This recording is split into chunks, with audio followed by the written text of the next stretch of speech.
Bases dropped on a new edition of Soccer Down here. It's Wednesday, April 15th. It is not tax day. That's been pushed back, so you don't have to freak out if you hear the date and you're like, wait a minute, what? No, it's July now. For now, anyway. We'll see how that goes. We're waiting on lots of things to see how they go. That's pretty much what Soccer Down here has turned into, waiting down here, as we kind of try to figure life out these days.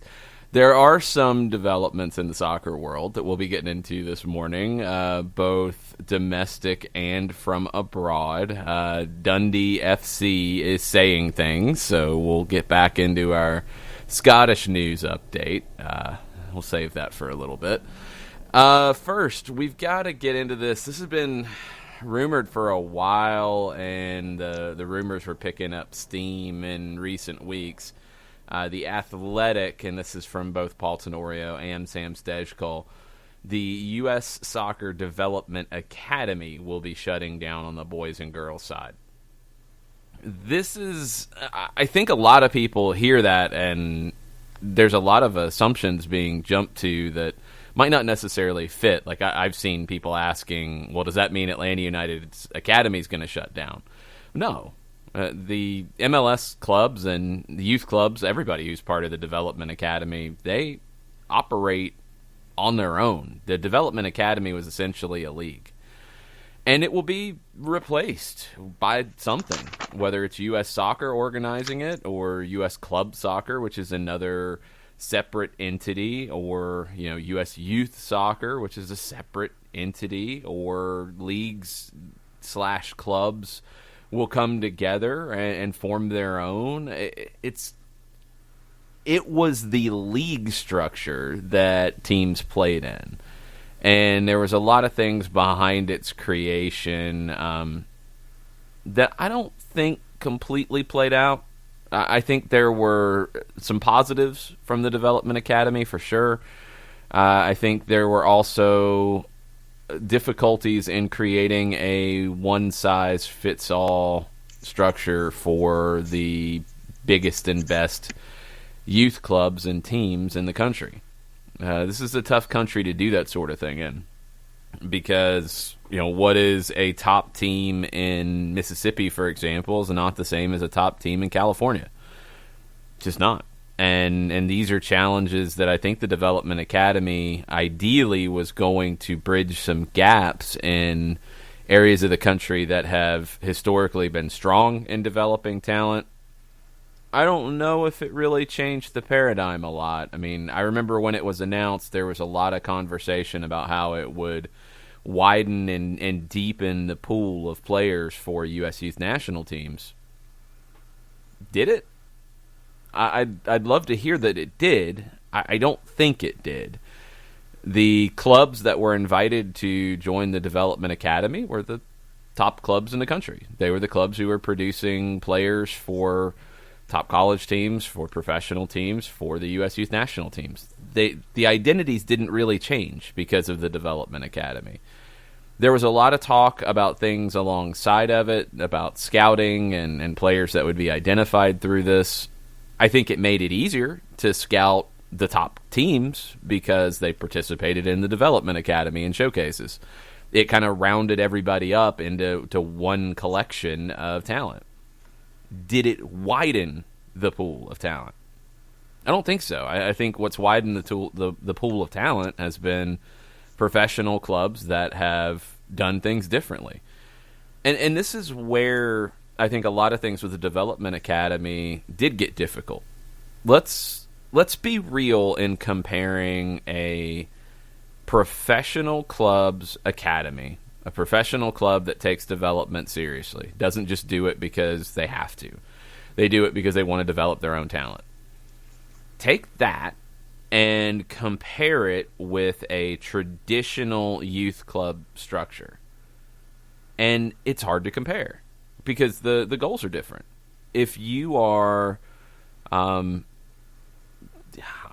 just make one up, Mississippi FC.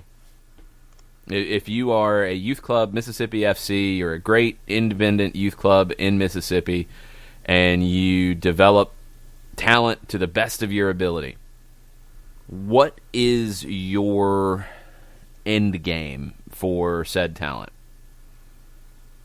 To go sign a professional contract or to get a college scholarship. That's it. Because your senior team at Mississippi FC, unless you have an NPSL team, which doesn't change the paradigm because you're not signing professional players there, unless you have a USL League 2 team, something like that. But still, you're not signing players to pro contracts. So you're not signing players to then sell them on like a youth club or a youth affiliate of a professional club in another country would do. Your goal is to produce players and move them on, and that's just what you do. If you are the academy of the Houston Dynamo, of FC Dallas, of Atlanta United, of now Nashville SC, your job is to produce professional players for your club. So why is that more effective? Why is that easier? You know, and we've talked about this with Atlanta United, we've talked about it with Tony Annan, head of the academy. You have an identity of what an Atlanta United youth player looks like. You know what an Atlanta United player looks like, whether you're going out to recruit them from another country, recruit them from another team in MLS, or develop them from within. If you're at Mississippi FC, do you have that? Maybe, but maybe not, because there's not a senior team to be developing players for. It's a different job description, but also the financial benefits are different. If you're producing professional players, then they become assets. And we've seen FC Dallas bring money into the club by developing professionals and selling them. That happens. That's a big part of all that. If you are trying to do this as an independent, you don't have those same motivations. You don't have those same desires. It's a different setup altogether. And when you have that situation, when you have that structure, jobs are determined at the professional academy level based on how many players you're developing. And sometimes people are moved on because they're not producing enough players or whatever reason. The stakes are higher. I mean, that's the reality here. So you should have the best of the best in developing talent in those places. And in general, the results have borne that out. And this is not just, on an isolated basis. It's been a frustration at the development academy level across the board from the professional academies against other teams in the development academy. The level has not been very consistent. Last time we talked to Tony Annan, he talked about how he's taking younger teams into the development academy and playing games with younger players to try to get that level to where it's beneficial for his players. Because if he took the same age group in to face a team, the results are going to be out of whack. And that doesn't do anybody any good. And that's the number one job here. The development academy, development's in the name. The idea was to develop players. It wasn't about creating a national championship for youth. It was to develop players. And if the 17-year-olds at one club are just so much better than the 17-year-olds at another club, to the point that the stronger club is going to play their 16-year-olds or their 15-year-olds against other teams' 17-year-olds. Are there better ways to do it? Is there another answer here? And this is what's so hard about American soccer as it's structured. You have clubs with different motivations. And sometimes they sell themselves as the same, sometimes they don't. It's very difficult to put them in the same place, though. It is very difficult for that to happen. And, besides that, we've seen, I think what we've been looking for out of the Development Academy is more people at the party. More clubs, more players being identified, new faces, and it just hasn't happened enough to make it worthwhile. There's other ways to do this, in my opinion, and that's not even getting into the girls' side of it, which the on the girls' side, the ECNL was operating just fine. I do not know, and I don't know if we'll ever truly know why U.S. Soccer and the ECNL could not get on the same page to the point that U.S. Soccer created a competing organization in the Development Academy for girls, and it didn't work. You had clubs who joined it and then left and went back to the ECNL. You had some who chose never to join it and stayed with the ECNL. And ones who did, now you've got complications because the Development Academy is not going to exist. It's very hard for the federation, who typically is not involved in managing programs, to run a program. And that's essentially what they wanted to do with the Development Academy. It didn't work. So now what? And that's the big question. The professional teams will be looking out for their own interests, as they have to. Could we potentially see some MLS clubs cut back on their academy? That's been rumored. This doesn't change that conversation. That's an MLS thing. That's not a U.S. Soccer thing. So it'll depend on what MLS wants to do and what rules they want to put in place.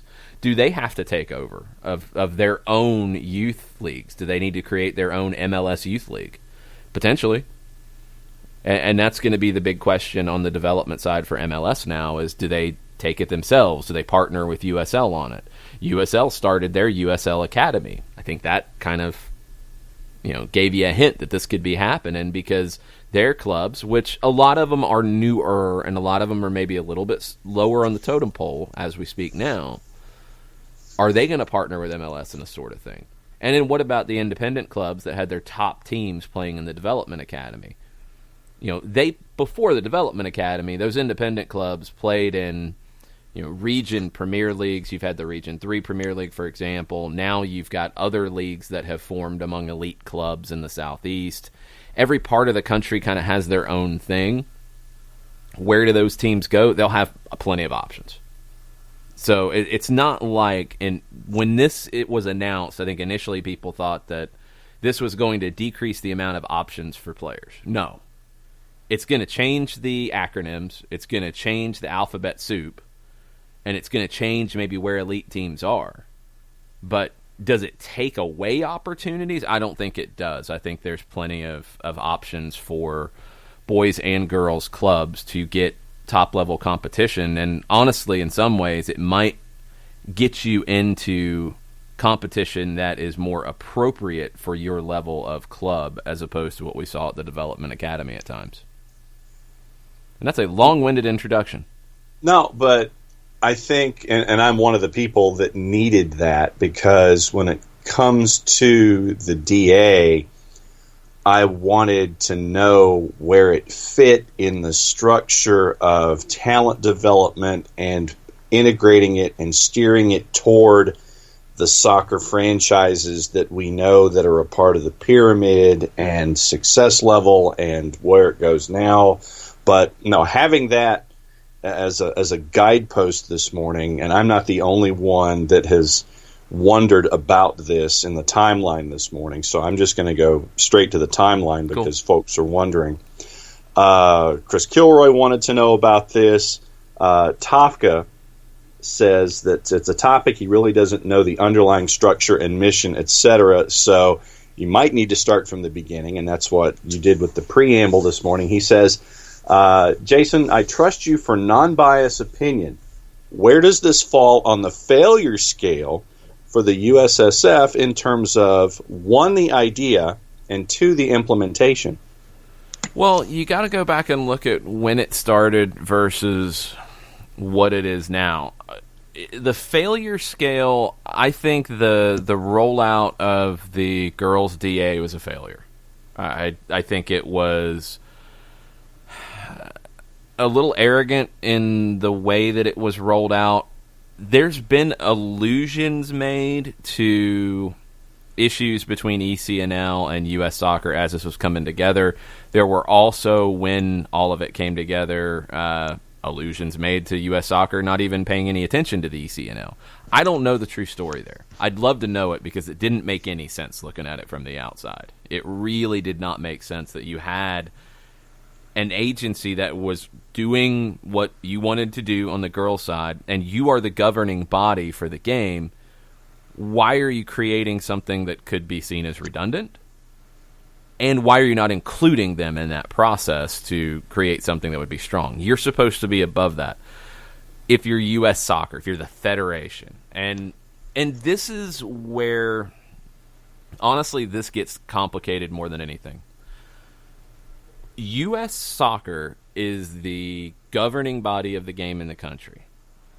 They don't run leagues. Now, in this case, they did. And we'll talk a little bit about why.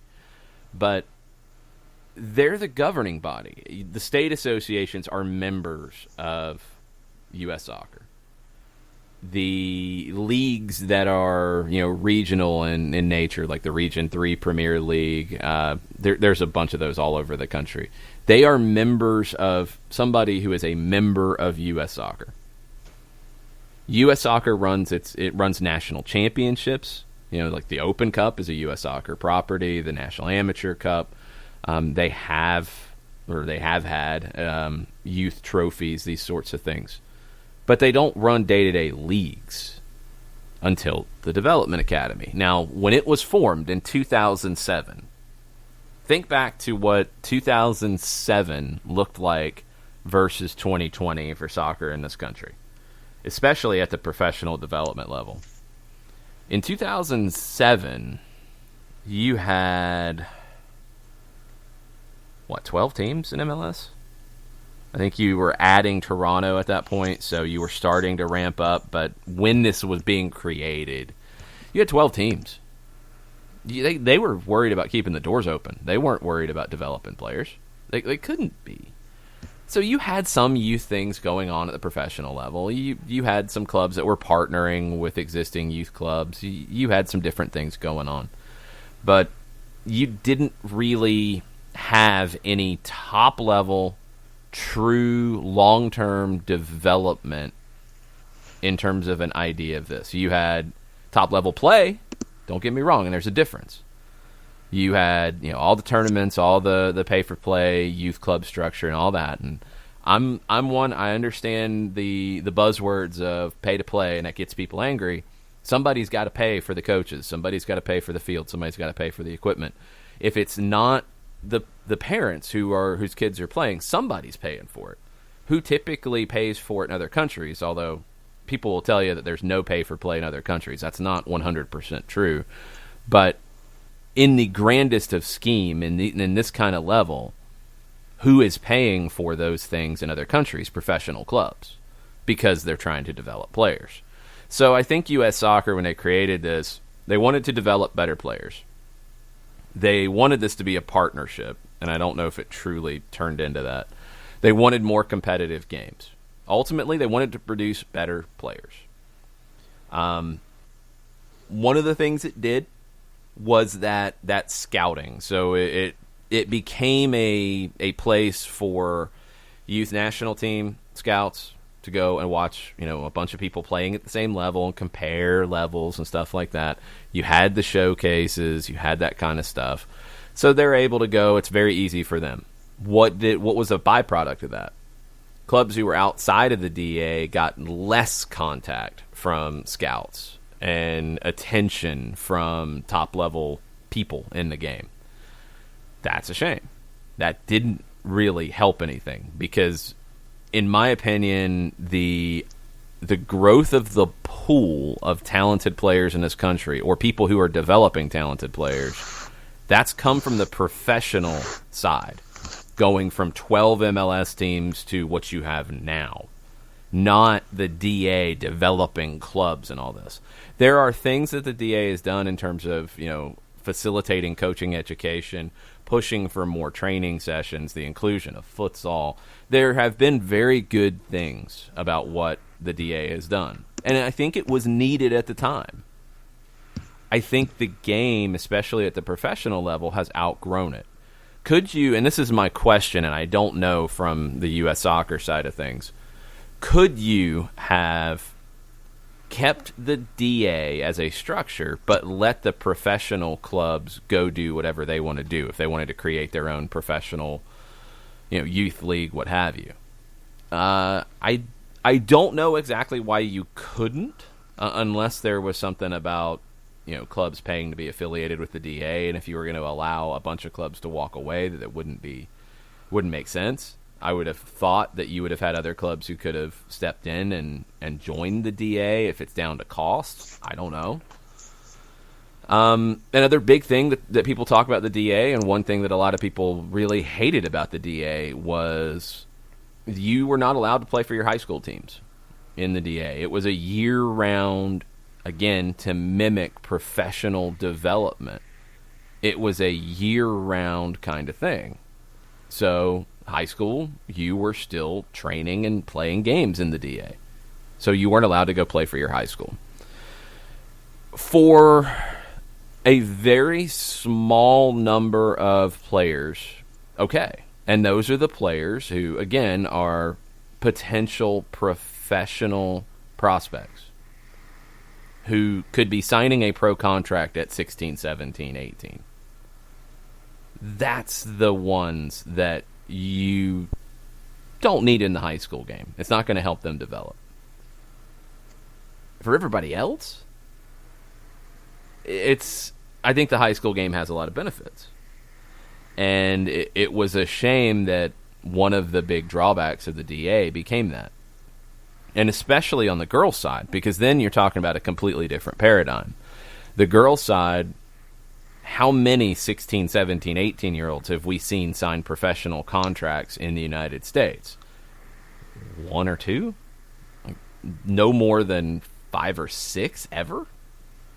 What is the primary next step for elite young female players who have a professional track in front of them?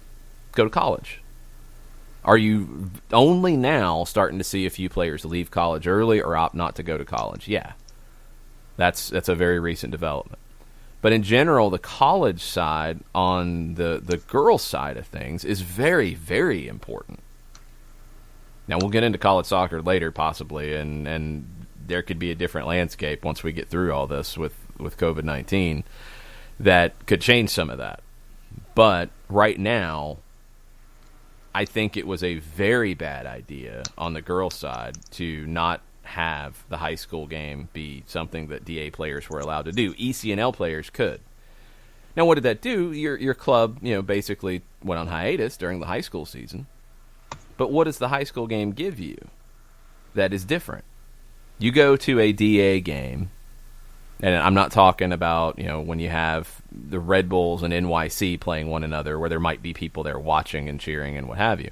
I'm talking about your average DA game. Who's there watching? Parents. Maybe some friends of the kids. 100 people? Maybe. What happens at a high school game? You have spectators. You have a different type of intensity because of that.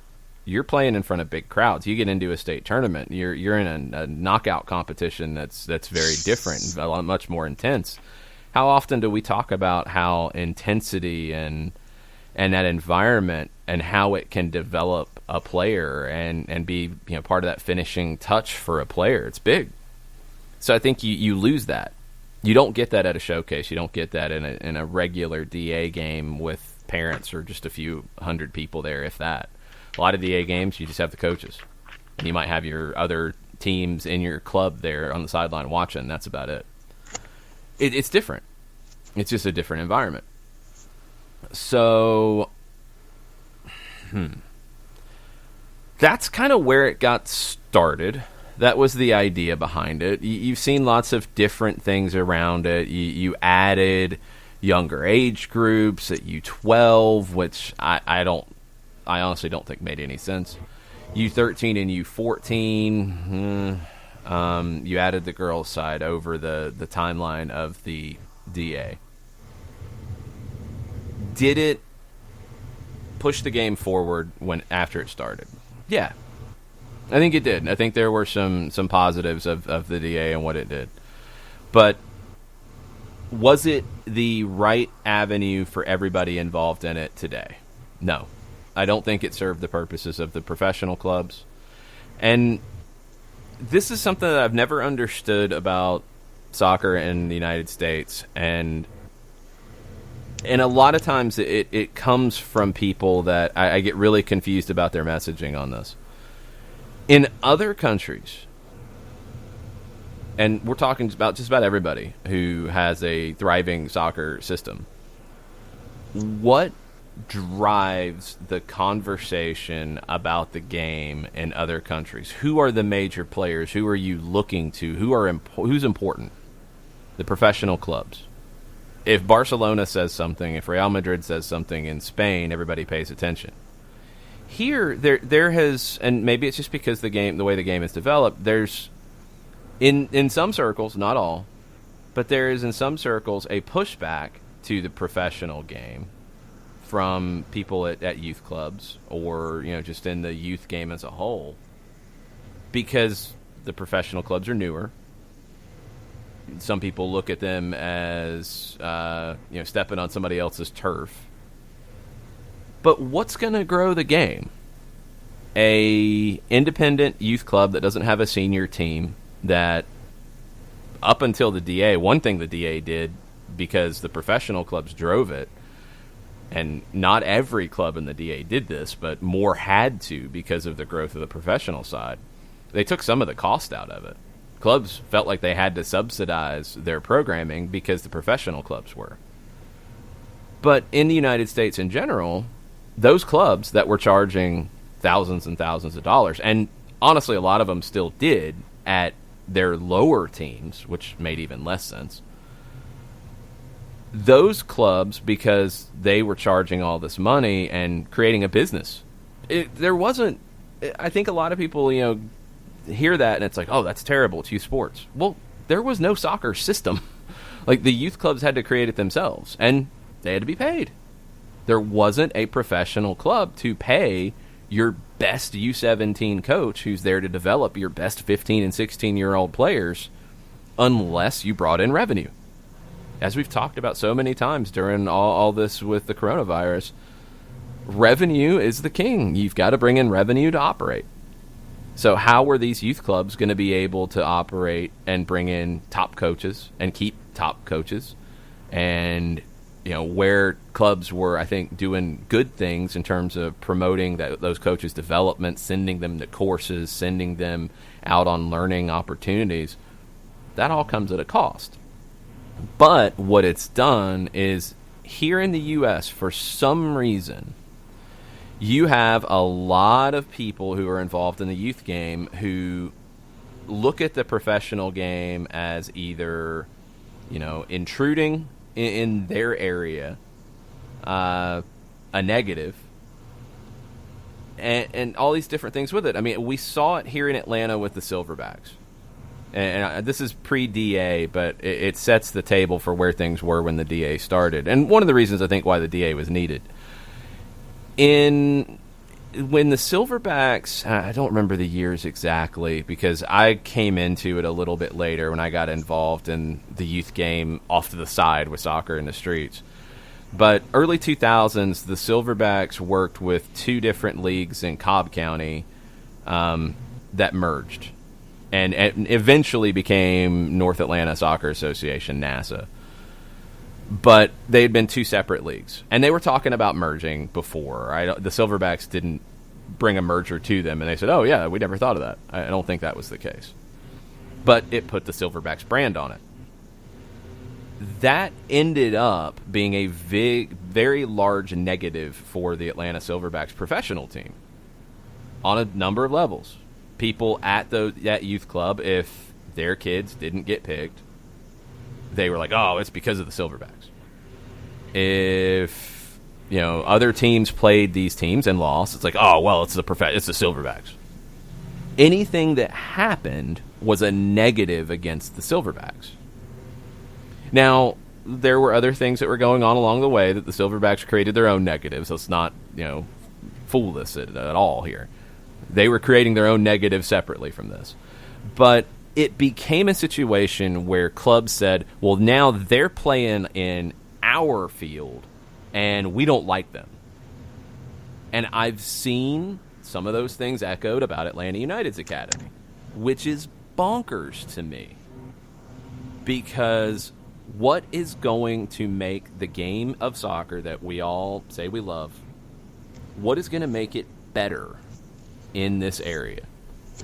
A top-level independent youth club that has no senior team, that never charges for people to come watch, that actually charges people to be part of their club at a Classic 4, Classic 5, like 6th or 7th team in the club, charges them a lot of money to play. But what's going to grow the game in this area? That club or Atlanta United? Insert whatever MLS team you want in your area. Even insert the Atlanta Silverbacks before all of this. What has more potential to grow the game? A professional team or an independent youth club? It's a giant duh. But because of the way that the youth game is developed in this country, professional teams have been looked at as bad things.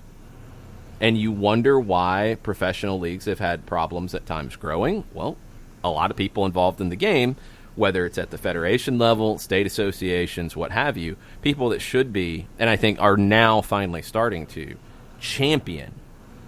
We have a big professional team in town. Go see these games. You're going to become a better player as a kid if you're watching these games, which is absolutely true. Now that's starting to happen. In the past, no.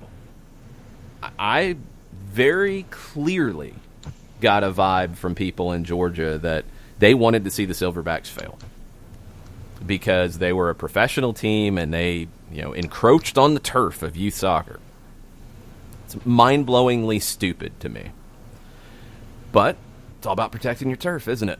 And your jobs and your revenues and all of it. So all of that kind of led to the Development Academy because U.S. Soccer is seeing this and they're like, this is not good for anybody. We've got to create an elite level competition that is all about development. And we're going to do some things differently. We're not going to have these teams play in 5 tournaments a season where they go play games on Saturday, 2 games on Saturday, 2 games on Sunday, maybe a game on Monday on a holiday weekend, 5 games in 3 days. Yeah, that's good. That's going to promote good soccer, isn't it? What does that final game turn into? A war of attrition. Who can actually stand up and kick a ball forward at that stage? It's not good for the game. It doesn't do anything for development. What does it do? Well, you got registration costs, right? Yeah. You're selling T-shirts, right? Yeah. Okay. That's what it does. So, the Development Academy created itself to not have kids play as many games, have more training time, try to push more of a curriculum of the way that the Federation wanted their youth to play. The idea at the time was needed because it wasn't being driven from MLS. MLS was, really just getting past the contraction era and was only then starting to grow. They had other things they had to focus on. USL, forget it. USL was fighting itself about, turning into the NASL, and that was what was coming. So they didn't have time to focus on youth. The margins weren't there. You didn't have the money. So U.S. Soccer stepped in and created this. And the idea was good. I think the game's outgrown it. And I think the Development Academy didn't do enough to grow along with the game in this country, and that's why it became outdated or obsolete. Now, are there things the Development Academy and elements of it that should live on? Yeah, I think the emphasis on education coaching education still needs to be a huge priority for U.S. Soccer. And if you're not operating a Development Academy league structure, you should have more resources to do that. And it should be something that, You work with your state associations, and you work with U.S. Club, and you work with U.S. Youth, and whatever other agencies that are going to be organizing these competitions, and you make a deal with them that part of the requirement for clubs that are at the top level of their competitions is that their coaches have to be certified at whatever level you want to set. If it's A license, it's A license. If it's B, it's B. Whatever it is. Coaching education needs to be paramount, and the Federation needs to focus more on it now because you have other people doing the other things that you needed to step in to do. The Girls Academy was a waste of time. You didn't need to do it. ECNL was doing fine. It felt like a money/attention grab. I don't know what the breakdown was between those two organizations. Something obviously went wrong in that relationship. The girls will be okay because those elite clubs that were in DA, they need somewhere to go. They can go to ECNL. It's not a problem. A lot of the boys clubs are going to go to ECNL because when U.S. Soccer created the Girls Academy and took away from ECNL started a boys division and took some away from the Development Academy. Classic American soccer. But there will be places for these clubs to play. I don't think you're going to see less youth soccer because of this decision. I think U.S. Soccer did what it needed to do at the time. Now it doesn't need to be in that space because it shouldn't have been in that space to begin with, but the game needed it. The game needed it because it wasn't being driven by the professional side. Now, I think the game is being driven and pushed forward by the professional side, which is where it should be. That doesn't mean that independent youth clubs should go away. That means that they do need to know where their place is. The best players in the Metro Atlanta area who have the most potential to go to the next level, whatever the next level is for them, they need to be able to go to the Atlanta United Academy.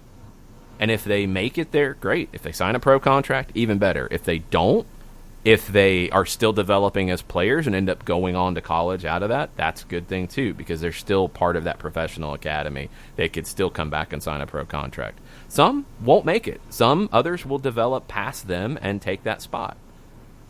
But then they can go back to other clubs and play at the highest level for them. They can still get those opportunities. We see late bloomers all the time. A player can go to a professional academy. It might not be the right fit. We've talked about it. What if a player would fit a pressing style here in Atlanta? And Atlanta United's not going to play a pressing style. But what if, somehow that player makes their way either to the Red Bulls, where they would be an obvious fit, or to another club here in town that plays that style because that's what works for them? That's going to be best for that player. So all those things are still there. But the professional game is driving the development now, as it should, because that's what it does. You're trying to develop players for your club.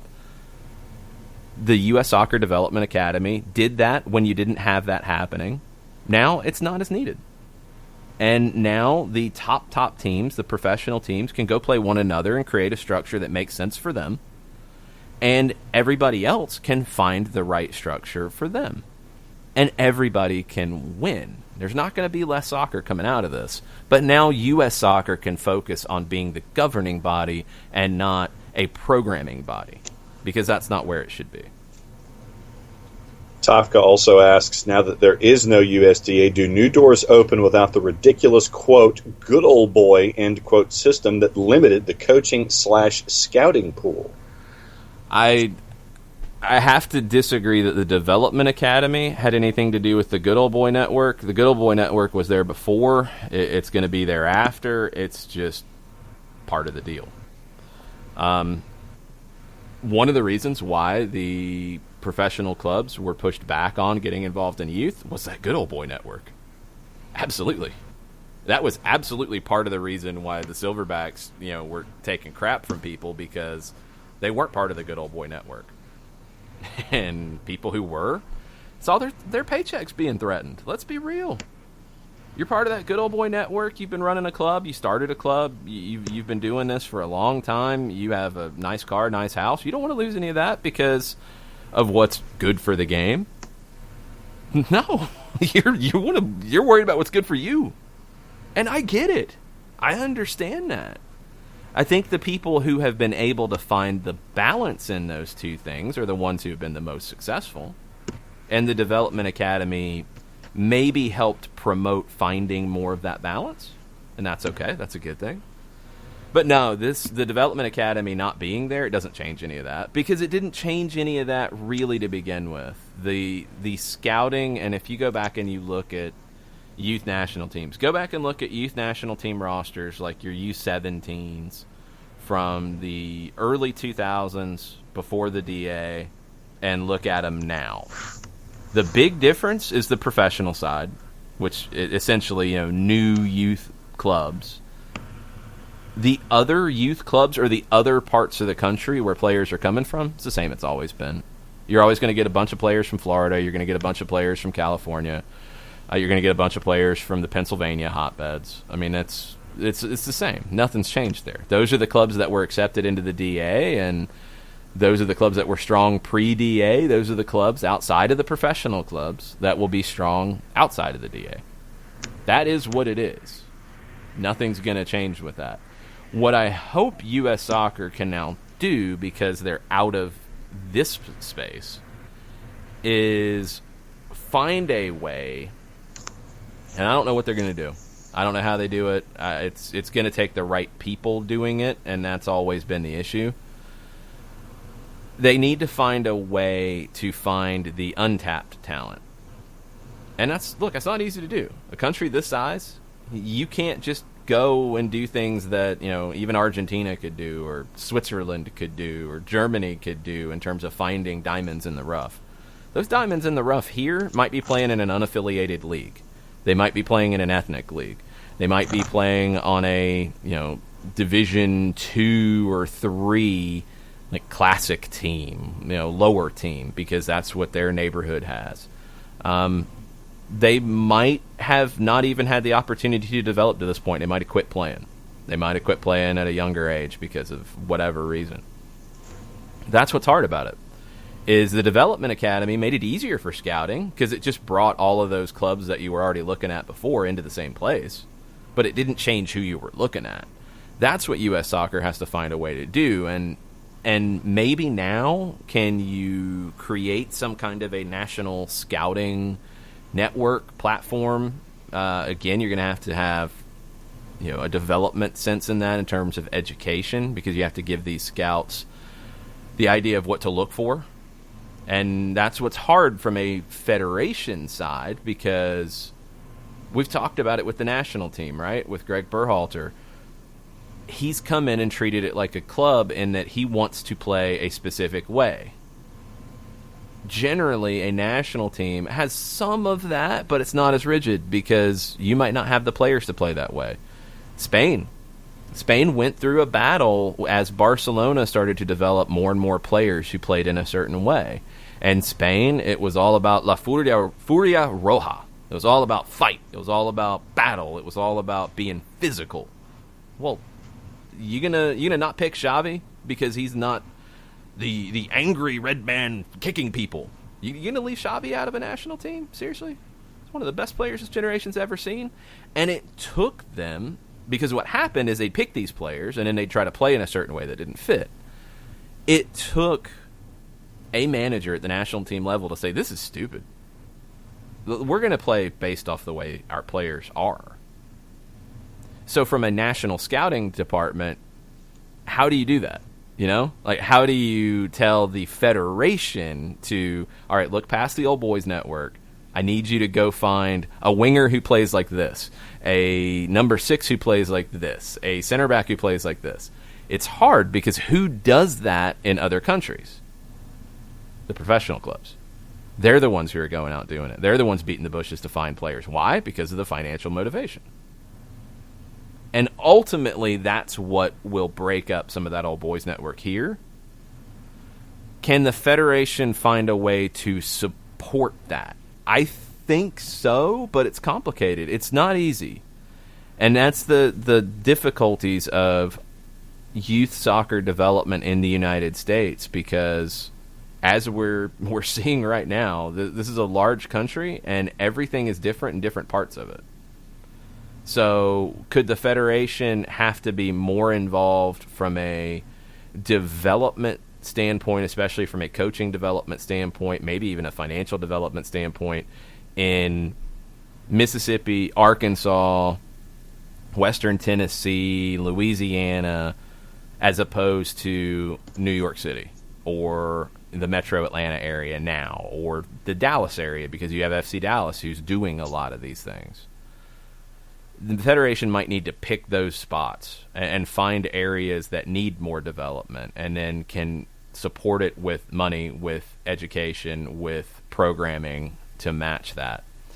But the old boys network was there before. It was there during the DA. It's going to be there after, because those are the people who have the power in this game. Some of them use it for good. Some of them don't. And that's going to be there always. But ultimately, the ones who are going to drive everything forward are the professional clubs, because they have the greatest motivation to. They're not worried about, their right back, who they think could turn into a professional player. They're not picking him because of who his parents are and how much money they make. They're picking him because he's a good player, and that's what they're focused on. Tafka says that he might have even mentioned this in the past, but the issue he sees is that there needs to be an intermediate level of soccer. Level 1, City Rec League, super cheap, but the level of talent is far too broad. You wind up with brand new players playing alongside near travel team talent. The only other option is travel team. Very expensive, demanding on your time and travel, often drives are over an hour away. Tafka would like to see, or created himself, an intermediate level without the huge expense where the best 18 players form an all-city team, all city in quotes, to play against neighboring cities. Maybe this exists elsewhere, but it sure doesn't here. No, it doesn't really exist anywhere, and I'll tell you why. Because Tafka's coming at it from even a little bit more of an traditional American sports perspective, in that Parks and Rec or city recreation departments are driving it. That's not what happens in American soccer, and that's why you don't have what Tafka's talking about. It's not being driven by those departments. Those departments are involved in the game, and in some parts of the country they're more heavily involved because you don't have these youth clubs that you do in other parts of the country. But in Atlanta, city of Atlanta doesn't have a soccer program that gets talked about.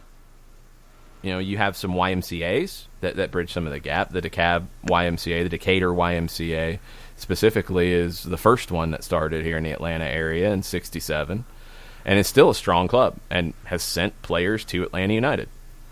So Lagos Kunga is a Decatur YMCA guy, and he came through that program and ended up on a pro contract with Atlanta United. So in a lot of parts of the country, the people who are driving the creation of the levels and how the levels get broken up are separate from those organizations. The idea of an all-city team or an all-star team works in that environment. It doesn't work for, if you are the head of Super Kickers FC, who's a great team, great club, it's got 1,000 players, and Metro Jacksonville. I'm trying to pick neutral sites here that I don't know the landscape. I'm trying to keep myself out of trouble a little bit too. So if you are the head of the Super Kickers FC in Jacksonville, and you've got a top classic team, and you've got 1,000 players at your club, and then there's the Beefy Kickers, which started up in Jacksonville. And how did that club start? Probably because of a group of parents who didn't get picked for a Super Kickers team and went and formed their own club. Okay, so you have two competing clubs in Jacksonville. They don't get along very well. They're not going to support any kind of team that mixes their players up. Outside of something the state association might do, like ODP, which is a whole different ballgame. And then you get another club that starts in Jacksonville, and then you get another one, and then you get another one, and then they compete in leagues and competitions. And then what do? They recruit top talent from one another. They recruit coaches from one another. They recruit personnel, administrators from one another. And do they get along? No, they don't. Do they have to play each other? Yeah. But do they get along? No. Are they always looking to undermine one another? Yeah. Do they figure out how they can steal players from one another? Yeah. You don't see cooperation. I'm trying to come up with a creative way to match what Tafka's talking about. But Tafka's not talking about the top. Like, the players that Tafka's talking about one, I think he's talking about a younger age group. It's more of an introductory to the top teams because, ultimately, if you are U.S. Soccer or if you're a professional club, the players that Tafka's talking about that are in the middle are not the ones that they're focused on for youth national teams or professional academy clubs. They wouldn't make it. They're not at that level.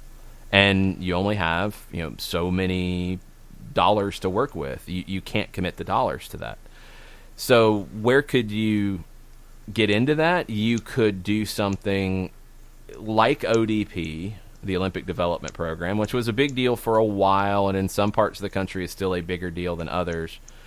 But it's kind of become left by the wayside now because professional development academies have taken some of those players that would have been ODP players because it was like a state all-star team. But that was at the elite level. Could ODP look at creating something at the U10, 12, even 14 level that's where they focus on this intermediary step to help identify a wider batch of talent that could become elite, might not, but could, and create some kind of all-star structure? Could you take the ODP process and make it regional at younger age groups to widen the pool? Maybe. You got to have funding for it, and look, state associations aren't making a ton of money these days.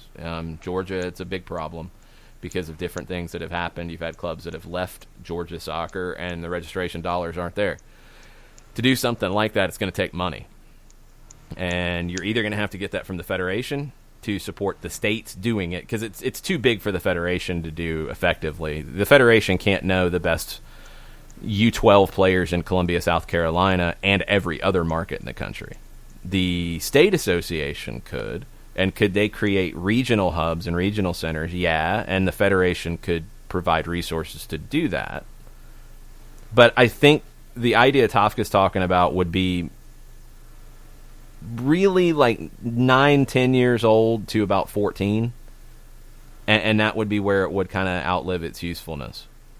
But could it be that intermediary step in terms of both age and level? Maybe. But the reason why it doesn't happen is you don't have clubs that want it to happen, because they're not going to give up players for any kind of an all-star team because they feel like they have their own all-star team already. And you don't want to see cooperation. You don't get enough cooperation at the youth level. And that's one reason why U.S. Soccer created the Development Academy, to try to take some of that out of it. And I think they succeeded to a degree, but I just think the game has changed with the professional clubs driving development now, as opposed to the federation needing to step in and do it. Do we see an increased reliance upon USL League One and League Two as platforms for regular competition? In what way? Don't know. It's just a follow-up from Tafka in his thread. I mean, one, and look, a lot of this is going to change coming out of this. It's flat out going to change because, USL League One teams got to keep their doors open. Let's be real. They got to keep their doors open right now. So you're talking about one of two things, and I'm not sure exactly where Tafka's wanting to take this. We're going to get Mike Conti on the other side, and we'll talk about this and other stuff too with him in just a second. But let me try to take both prospects of what Tafka could be talking about here quickly. Mm-hmm. If you want USL League One, USL League Two, not League Two separate because it's amateur. USL Championship, USL League One teams to get more involved in youth, it's going to take money. Some clubs are. Some clubs are creating partnerships, which is a great intermediary step. Others don't have the money to do it. So that's going to be real, and they're not going to have as much money as they did before the coronavirus. That's a fact. So it might be harder to do. Now, could you get youth clubs forming USL League One franchises to play? I think it's too big of a gap. The first step would be to create teams that play in USL League Two or NPSL or UPSL, what have you. And some do. And we've seen some success with that. But even a U19, like top-level youth team that would have been in DA, if they say, you know what, we're going to do USL League 2, then you're just a summer league team. You're not doing it year-round like DA was. You're going to have to do your year-round separate. And you're going to be playing college guys. Is it good competition? Absolutely. But it's a supplement to what you're doing. It doesn't become what you're doing. Can you jump to League 1? That's an even bigger jump. And the gaps between the levels of American soccer, the biggest gap for me is between USL Championship and MLS. The next biggest gap right now is between the idea of an NPSL USL League 2 team to professional, to League 1 even, to third division professional, let alone championship. It's still huge there. The next one would be from a top youth team to professional, to USL League 1. And that might even be bigger now than anything else outside of USL Championship to MLS. At a team level, you'd get pounded. And would that do any good? You were already getting pounded by MLS Development Academy teams, which wasn't good for anybody involved. So, I don't know. I don't think it would. I think long-term growth of those professional teams forming academies and taking development seriously at the youth level, that's ultimately going to give more opportunity. And it's something that I'd love to see USL make mandatory for their championship, for their academy, or for their League 1 teams, to form at least one academy team, one junior team. Look at it as a junior team, whatever. And if that is a partnership with existing clubs in your area, whatever it is, do it. And you create the USL Academy stuff and you grow it from there. I want to see that become more of a focus. It's going to be harder coming out of this because the financial situations are going to be very, very different. Okay, before we go to Mike, Tafka came in and wanted to know about his League 1, League 2 discussion. He wants to know if it can fill the void for a lack of DA competitions for academy teams. No, it's too big of a jump. Because, I mean, it's too big of a jump on two things. It's too big of a jump in level because USL League 1 teams should be beating youth DA teams handily. I mean, you're talking some 28, 30-year-old professional players who are earning their paycheck to pay their car note and their mortgage versus a 17, 18-year-old kid who's living at home. They're going to get kicked around, and it could get ugly. Also, then you're adding cost for those clubs and those DA teams to go travel to, Tucson or wherever. And you're asking League 1 to go away from what made the USL stronger in being stable and having strong, self-sustaining clubs that are, reliant on, and you're adding in youth teams that might leave after a year. And that ultimately was where the USL was before the NASL started and what they fought so hard to avoid. That's why there's high standards to be a USL League 1 team in terms of how much the owner's worth. The business plan that's put out there. That's why it's not just, you have a check that clears? Cool, you're in. Those days are gone because of all this. So it's all massively complicated. None of it's easy.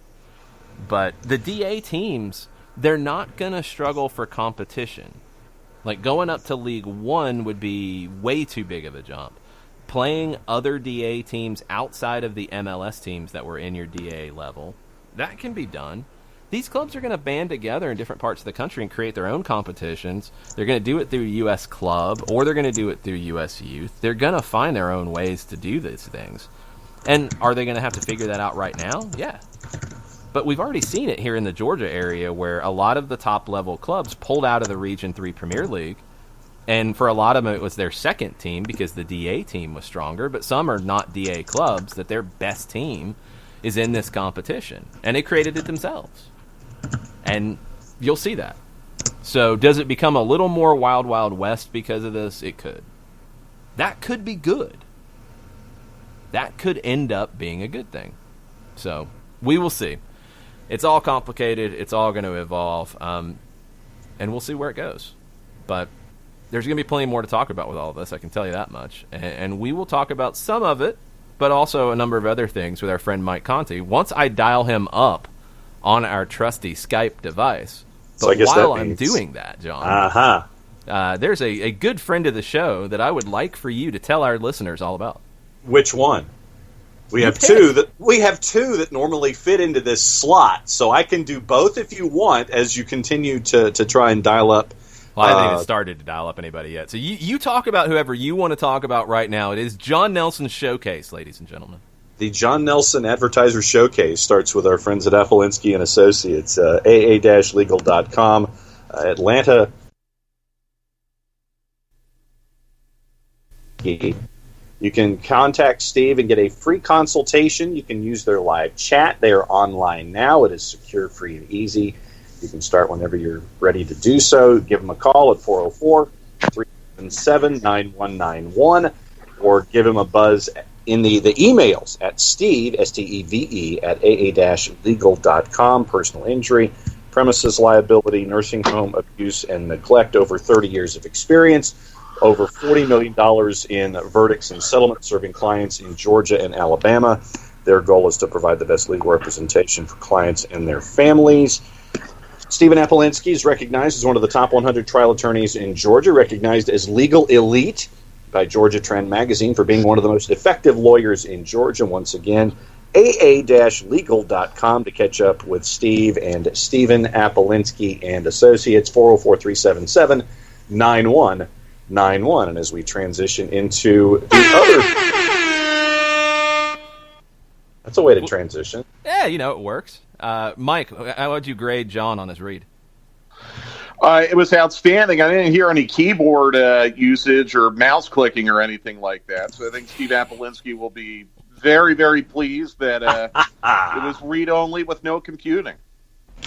It was there was some scrolling going on, and I guess scrolling on a website is quieter. So not perceptible. Sweet. Yeah. The other friend of the show and the network, Jason Wright, the Jason Wright Agency, and our friends at Country Financial. Go to the Jason Wright Agency on Facebook, Jason Wright with the W-A-G-E-N on Twitter. The longtime commissioner of the SDH Fantasy League and MLS, and a great friend of the show and the network supporter since day one of everything that we have been doing here.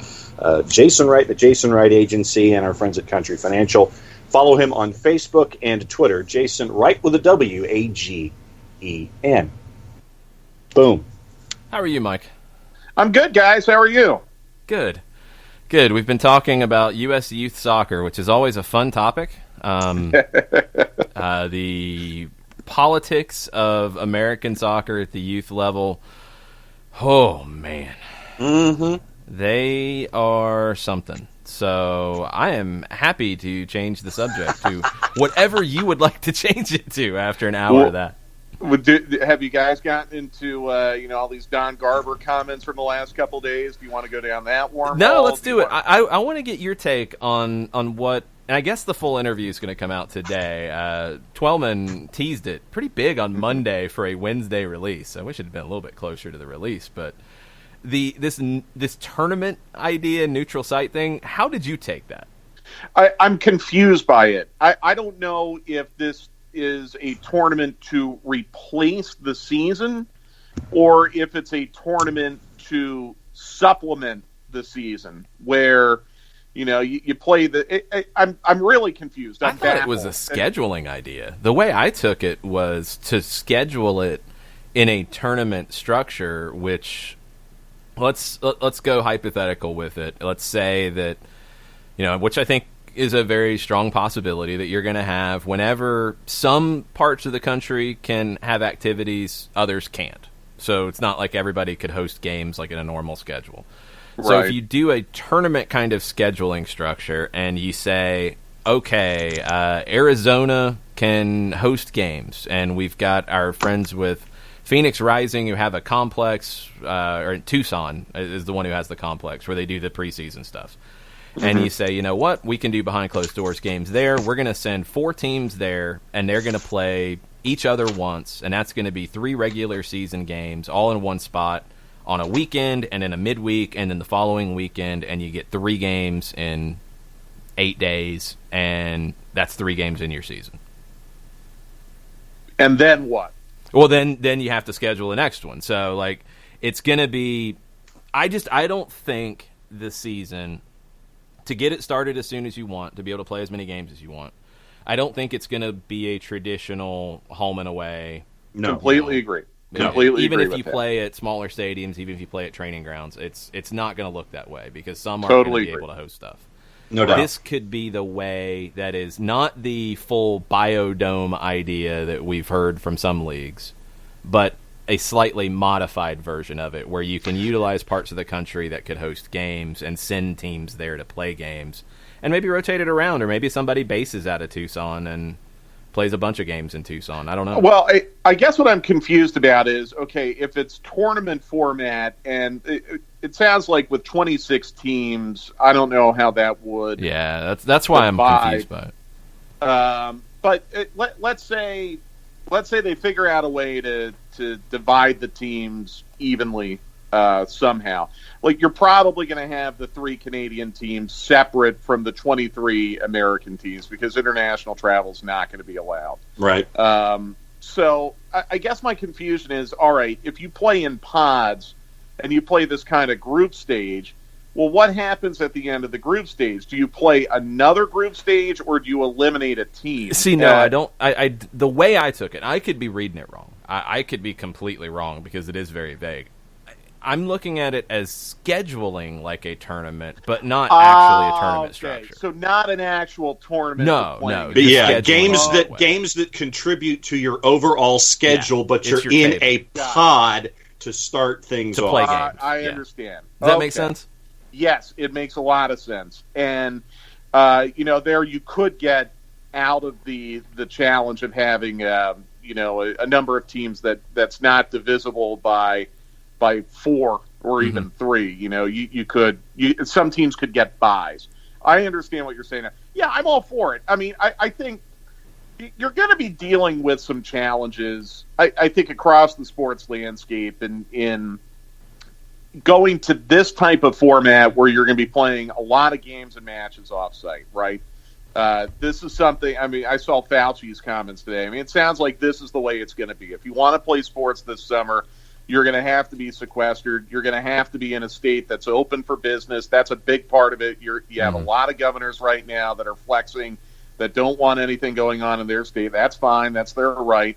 So you're right. I mean, you're going to be looking for areas that are open for business, probably Arizona, but certainly Florida, declaring professional sports to be essential. It sounds like Arizona and Florida for sure. The international travel, I don't think you're going to have an open border between the U.S. and Canada for quite some time. Now, I do understand that. I guess there is an exception for essential travel, so maybe there would be a way around that. I don't know. But this is the way it's going to be. You're going to be sequestering teams. You're going to be playing off-site. Players want to get paid. Players also don't want to leave their family for months. And this might be kind of a compromise solution, what you're talking about, Jason, where, okay, you play 3 matches in 8 days, you go home. You spend a week at home or whatever, and then you're off to the next pod. You play 3 more matches in 8 days, you go home. That would seem to be a way where you could get, I don't know. I mean, it depends on how many teams per pod, how many buys you want to do, but it seems like you could reasonably expect to get at least 20 matches out of such a format where you're not going to be keeping players away from their families for months. The other challenge you're going to have when you go to this format, and it's not just in soccer, it's in anything, is when the teams are sequestered, they are literally locked in their hotel. It's not like when we were in Mexico, Jason, we could go across the street to the mall and eat, faux Italian food and Cheesecake Factory. No, you are locked in. You're locked in. And I don't know about you. I don't want to do that. I want to get paid, but that really stinks. So I think if this is the format that MLS is really thinking about, you're on the right track. You know, you're minimizing the time where you'd be locked in and sequestered. It would be just long enough where players would be able to stay occupied. I mean, honestly, if you're talking about 3 matches in 8 days, you probably would have to start the sequestration at least a week earlier because you're going to be training there. It seems like a humane way to do it. The one thing I thought was interesting, and I saw Doug's report on this, but I have not seen this verbalized anywhere, was apparently Don Garber intimated that players are going to have to take a pay cut this year, which I will be very, very curious to see the details of that. I would assume if that is coming up, it's because they're not going to play a full schedule. Exactly. Well, look, I think, I mean, if you read the statement yesterday the same way I did, there is very, very little chance that they're going to play a full 34-match schedule, the way I read that statement yesterday. Are they going to void the first 2 matches that have been played? I don't think that's fair, and I say that as, you know, someone who obviously is an Atlanta United fan. I wouldn't want to see 2 wins just wiped out because, you know, they happen where they happen on the calendar. Those were scheduled matches that teams train for. They should count. So I think you're going to have to get by that. But I think bottom line is this. I think we're seeing a pretty high degree of certainty now. We're not going to be playing in stadiums with fans this year at all, I don't think. You know, I don't think we're going to get 34 matches, regardless of when they can start the season. So as fans and as players now, we have to make the decision, is it worth it to play this modified schedule for the sake of getting matches and some kind of revenue? Or should we just cancel it all and punt it to 2021 and you know, just take it as a loss? I am in the category of the former. I want to see matches. I think a lot of people strongly against, you know, any benefit to not playing, because if you're not going to play, then you get into a huge issue with those salaries. Yeah, you're going to get into a huge issue with sponsorship deals, TV deals, everything, and it's better for something as opposed to nothing. Now, we don't know when that something can start, but well, I think it can start sooner rather than later. I mean, the way it's all sounding, I mean, I don't know if you saw this interview that Fauci did today. He's saying summer. I didn't see it yet. PGA Tour is saying... The Memorial. June. Yeah, the Colonial. Colonial, now, right. Again, no fans, but, I mean, right. June 11th. But social distancing for golf is without fans is a lot easier, and I think that sport could come online a lot sooner. No question about it. For broadcast purposes. No doubt, John. But then you're looking at the Bundesliga maybe starting in a couple weeks and some small group training going on there, reportedly. You see the Premier League. You know, England is much deeper in the weeds than we are, if you believe the stories that are out there. And now you're seeing reports that the Premier League's going to restart in June. So, I mean, this is going to happen, all right?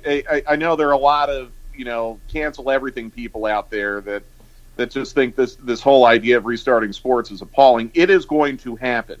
I think the question is just when. July 4th would seem to be a very logical start date. You could give teams I mean, we've heard pretty much unanimously it's going to take teams 4 or 5 weeks to get back up to match fitness and be ready to go to put out any kind of credible product. So, you know, I think you give yourself quite a bit of a cushion if you say, all right, July 4th, we're going to start, which means June 1st, you're going to start training. That, based on the facts that we have right now, that seems completely doable. Now, I don't mean to interrupt or change the train of thought. I am watching ESPN in my office right now. Did you just see this from Sepp Blatter come up on the bottom line? Yep. It's been tweeted at us, so I will share what's been tweeted to us by Turner Kirby. Former FIFA President Sepp Blatter has said the United States would be capable of hosting the 2022 World Cup amid fresh corruption claims against Qatar. First off, the reaction to that is a giant duh. Yes, of course they would, because you have the stadiums, you have the hotels, you have the transportation, you have everything that could host a World Cup on short notice. Actually, the United States already did that once. With the Women's World Cup or 2003. Exactly. Yeah. So, could you do it? Yeah. I mean, easily. With that much lead time, that'd be simple. It's rich for somebody from FIFA to even, or formerly of FIFA, to even say that because of how everything went down with the vote that did not have the tournament come in 22 and came in 26 instead. I don't know. Yeah, here's Blatter, and this is to an interview that he did with Sport Bild. Germany could do it, but this would mean the World Cup being staged in Europe again after 2018. Europe, therefore, would not be first choice. Not going to happen. The United States could do it instead of 2026. They're capable. It's not rocket science! ! Japan could also do it. They also bid to host the 2022 World Cup. Fortunately, the 2022 World Cup will only have 32 teams and not 48, as Infantino had planned. The organizational effort would not be bigger than 2018. It would be better, in my opinion, and he didn't mention one country that I believe also bid for 22 that has never hosted the World Cup, and I think would be a really good one if they're able to do it on short notice. And be in the same part of the world, roughly, Australia. Australia has never had it. Give it to them, then keep 26 here on the timeline that it's on. I think that would be best for the game. I agree, and I think the problem with 26 is if you move a 32-team World Cup as opposed to the expanded World Cup, you're talking about a substantial reduction in matches and therefore venues. And when you have a World Cup that's being staged across 3 different countries, I mean, now you're putting into play a legitimate possibility that Atlanta, which we've all assumed would host quite a few matches and maybe even a semifinal, could be out entirely. No, I don't want. Be out. They wouldn't be out. Or would see a dramatic reduction in the matches that they could host. Put it to you this way. I think the ones that would be at risk are the ones that would only be getting first-round games in the 26 model. They'd be the ones that would lose those games. The ones that would get finals and semifinals and quarters, those would still be there. But as I understand it, I think all of those venues are in Canada and Mexico, correct? I didn't know if there were any matches planned beyond the group stage for Mexico City, Guadalajara, Monterrey, Edmonton. I believe, and one, it's not officially determined yet because they haven't even decided the official U.S. venues yet. That would have started by now, but of course it's all been delayed. I think Mexico City was intended to at least get a second round game, and I want to say maybe one of the Canadian venues was too, but it was after that they were out of quarter, semis, and final. Yeah. Yeah, I think bottom line, I'm with you, Jason. I think it's a better, more pragmatic solution to go to another bidding nation from 2022. And yes, I understand the USA bid on 2022. Mm-hmm. Go to Australia, go back to Korea, Japan. Heck, you could probably even do it in South Africa again if you wanted. If there's just I don't think you could. You don't think? No, there's some of those venues that have been pretty much abandoned since then. Well, I don't think they have the infrastructure to do it. Japan or Korea would probably be the safe one. The infrastructure would probably be pretty strong. They could do it. You could model it after what you did in 2002. Australia would be the one that could actually grow the game a little bit and have a huge impact. And that's what I would like to see. Yeah. No, I'm with you. I just thought that was very interesting. Of course, Sepp Blatter, I mean, what he says really has no weight at all anymore. Blatter, I believe the case against him in the Swiss courts was thrown out. Yes, the Swiss prosecutors dropped one case against Sepp Blatter. I want to say he's banned for life in FIFA circles. He's at least banned for a while. I don't know if he's maybe the best one to be talking about much of anything these days. No. But yeah, good old Sepp. Yeah, and that's why I don't put much credence into it. But, boy, I mean, that would be really, really interesting if that did come into play, whether it goes to the United States or it goes somewhere else. Because you've had a lot of angst and hand-wringing over what to do with league calendars to set up for this Winter World Cup. I think from a television standpoint in the United States, heck, I mean, even FIFA has acknowledged the ratings damage that would be done to this World Cup to stage it concurrently with the NFL season, and that's why they gave Fox a no-bid World Cup contract for 2026. So, I mean, they know it too. So this would be an avenue out of a lot of those problems. But again, I mean, we are in such a slow news cycle for sports right now that on any other day, Sepp Blatter saying anything like that might not even register. Here it Mike, anyway. Yeah, really? Mike, did you see the news out of the University of Cincinnati yesterday? I did, yeah, unfortunate. And it sounds like this is something that they had been loading up for a while. This really was not COVID-19 related. That I guess they had been looking at dropping soccer for a little while. It's a sad irony to me that, you know, an MLS team plays its games on the University of Cincinnati campus currently, and now the school is dropping its men's soccer program. This is why, even if you aren't a college football fan, what happens to this coming college football season could have a dramatic ripple effect on every major sport that's played in this country, especially soccer. And if you look at, I'll just out of the top of my head, the University of Akron, a very, very strong soccer program that's put a lot of players in MLS, put coaches in MLS too. You know, that is an example of an athletic department that is so reliant on its football program for revenue that if they wipe out a college football season, their athletic department could go entirely bankrupt. There's probably only a very small handful of collegiate athletic programs across the country that would remain solvent if college football is not played this year. We're talking about the biggest of the big, like Texas and Notre Dame and probably some programs of the SEC, probably Ohio State and Michigan, maybe Penn State. But, I mean, you're talking about just the very, very tippy top of collegiate athletics, and they would barely make it. So what I fear for is if something happens to the college football season where those athletic programs cannot realize that revenue, I really do worry about the state of men's collegiate soccer in this country and the impact that could have on MLS, which does find quite a large number of players from collegiate programs in this country. So the bigger now again, one is going to be the women's side, because absolutely, the women's game is even more critical in developing talent. I think MLS can.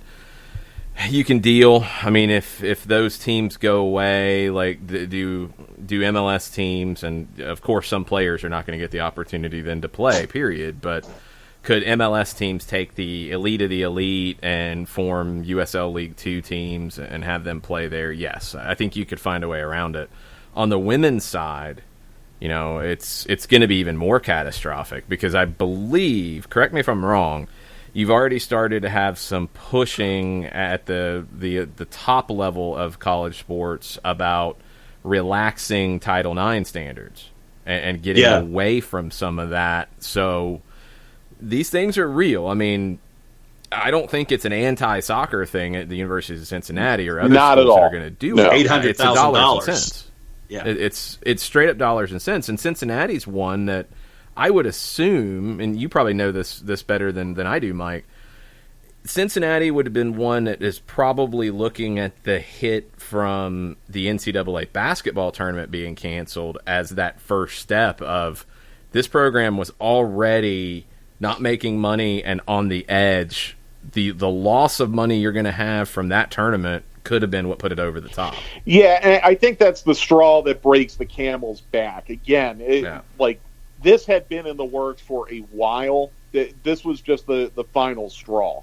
But yes, absolutely. You know, the American Athletic Conference in which Cincinnati plays, they get a fraction of the TV revenue that the Big Ten and the SEC gets. So when the NCAA cuts its distribution down from the men's basketball tournament, basically by what, like 70%. I think teams or schools are only getting like a third of what they would have gotten otherwise.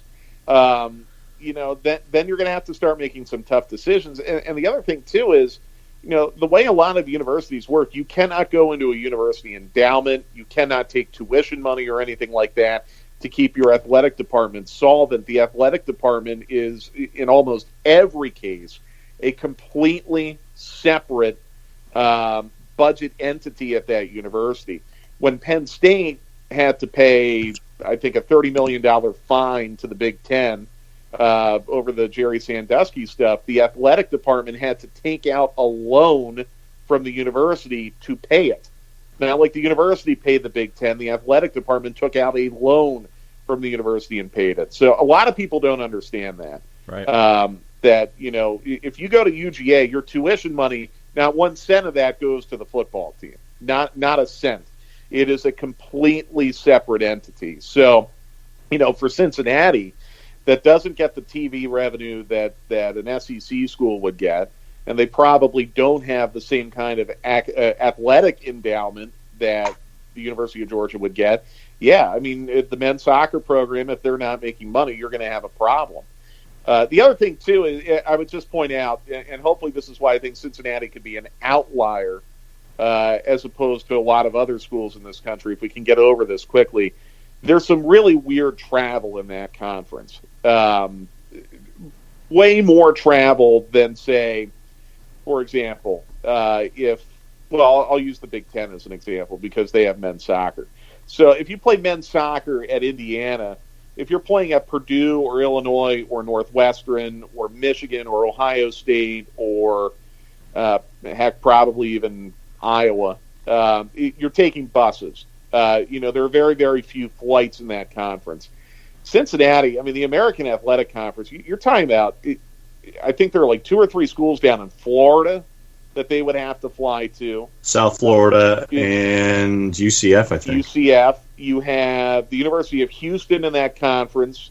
You have SMU in that conference, so you got to fly to Texas. Tulane.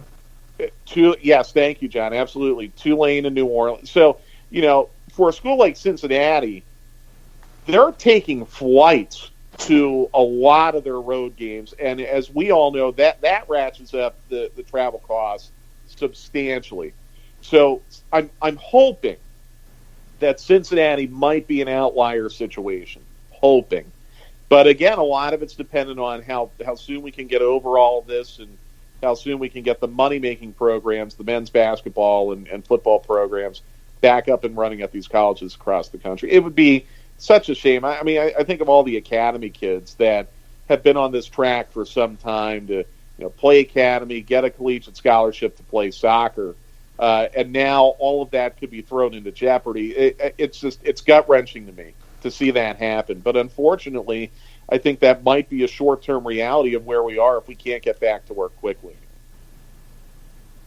You're looking at a letter, apparently, that was sent by the Group of 5 conferences, and that's the American Conference USA, the MAC, the Mountain West, and the Sun Belt, asking for temporary relief from several regulatory requirements for up to 4 years. Yeah. And among them are sponsorship minimums, and that hints at sports cuts, according to Pete Thamel's article at Yahoo Sports. Yeah. I mean, it's... Yeah, the sponsorship is they have to sponsor at least 16 programs, and they want to be able to field fewer teams.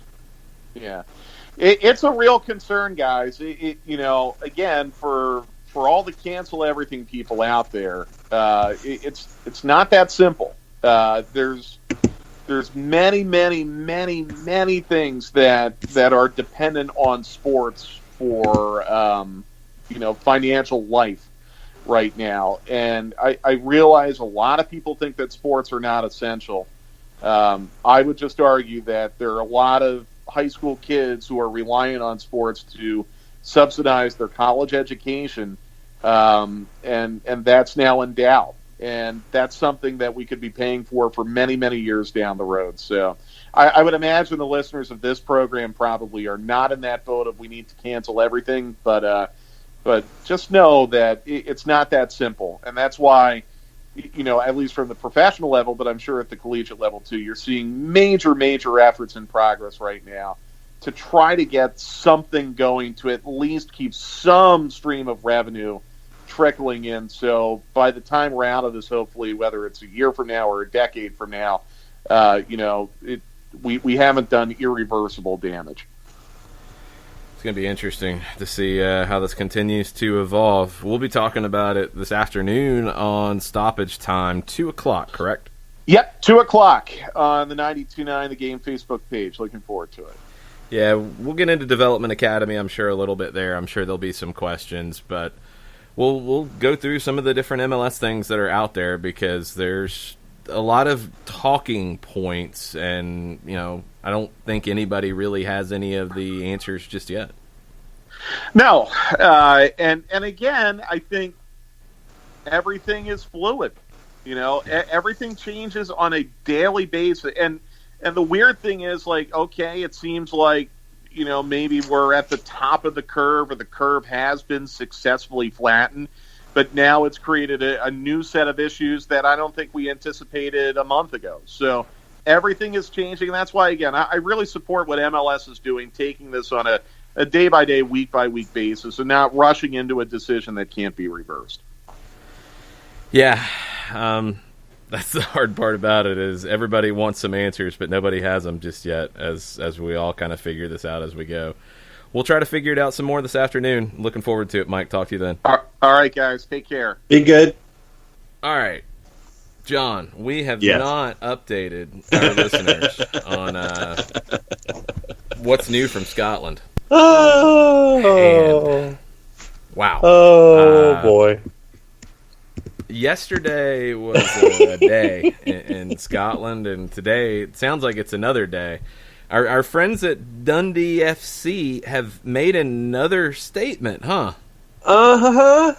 And once again, this is from the Scottish Sun, but they have reprinted the statement in full. Okay.